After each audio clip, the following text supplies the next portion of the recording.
Hi guys, it's Carlos here, Carlos Coaching Corner once again guys, and today I'm talking about a very good subject that I got through an email from you guys, and it's about how important it is to win.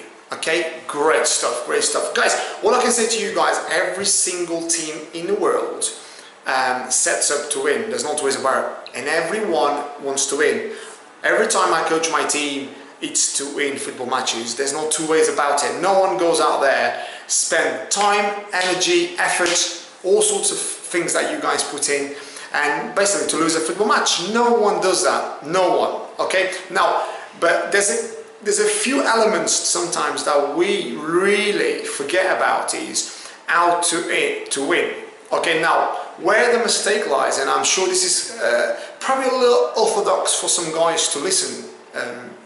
And maybe get their heads around it, is if you look at any guys that have won lots of things, even in any sport that you can obviously stretch, imagine basketball, baseball, rugby, football, what these guys tend to have, what I mean by guys, I mean these particular coaches, managers and teams, they have something that you guys probably forget. Okay, now they win football matches. You might say, well, because they win football matches. Now, how do they win football matches? Now, if I said to you guys, how do they win? You'll say, oh, because they've got that player and that player and that player. And I'll say, yes, that's true. And what? And you'd probably say, yeah, because they score goals. And I'd say, what else? And you'd probably say, oh, because they probably play well. And what? Then you'll start getting all these sort of elements, okay? You'll go on about tactics, how they press, how they don't press, how they play high on the field, low on the field, how they keep the ball, how they play direct. You'll start talking about all sorts of things. You'll say that they've got a guy that plays up front that does this particular thing.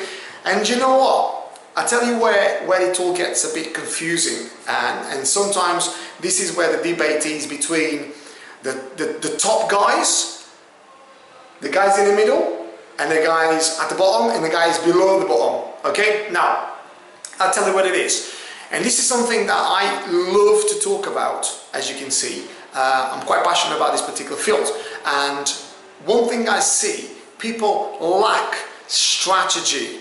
Okay, and what I mean by that is knowing how. It's like you, if I said to you, right, can you go through that door over there?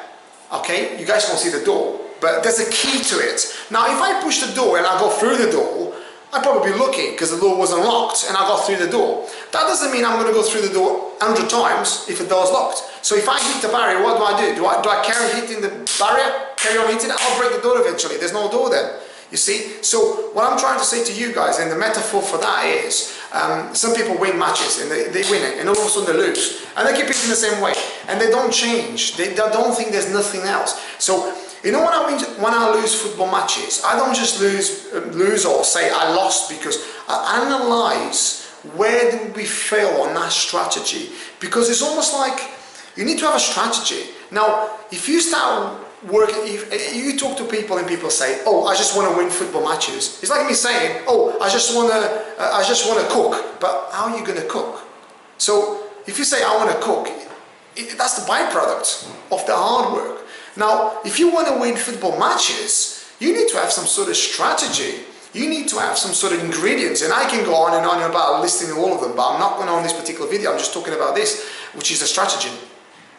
There's so many elements out there that you need. I'll name just a few. You need to have a strategy, and that dilutes into the players knowing the strategy, the physio knowing the strategy, your coaches, your managers, your subs, the guys that are on a bench. All the squad needs to know the strategy, okay? In each department. I'll give you an example. Like, you go and have a game and one of your players is injured, he goes in to see the physio, and you might think, right, okay, I'm going to play that guy on Saturday. Yeah, but he's not going to play. So all of a sudden you need to think, the physio needs to know the strategy you're playing in. Say for instance, if he pulled his hamstring, you might not be able, if you've got a strategy where people need to press high on the field, he won't be able to do those sprints. Okay? So people need to be more integrated in this particular, it goes from the physio to the kit man. They don't need to know every single detail, but they need to have a good knowledge on how things are done. And if you look at the top guys out there, It's unbelievable, and you might laugh at this, but if you got the chance to speak to top guys, and I've been quite fortunate to meet a couple of them, and these guys are unbelievable. And what I mean by that, the detail they go into, it's breathtaking, and it's the reason why they're at the top. And this is what I'm going to say to you guys, they are at the top, but they stay at the top. That's the question. As I can say to you guys, which is I admire Sir Alex Ferguson, unbelievable. He not only got to the top, he stayed at the top for many years. No, he just didn't stay just there, because sometimes you get guys, they rise, brilliant, and then they go, and you never see them again, okay? That is a talent. And he has worked very hard, but what he's got is, he's got an amazing team around him that knows his strategy. And that's me for today, okay? Guys, please, if you got any questions, send me an email, okay? And I'll be more than happy to help you and answer your questions, okay? Until next time, guys, it's Carlos here at Carlos Coaching Corner. Thank you.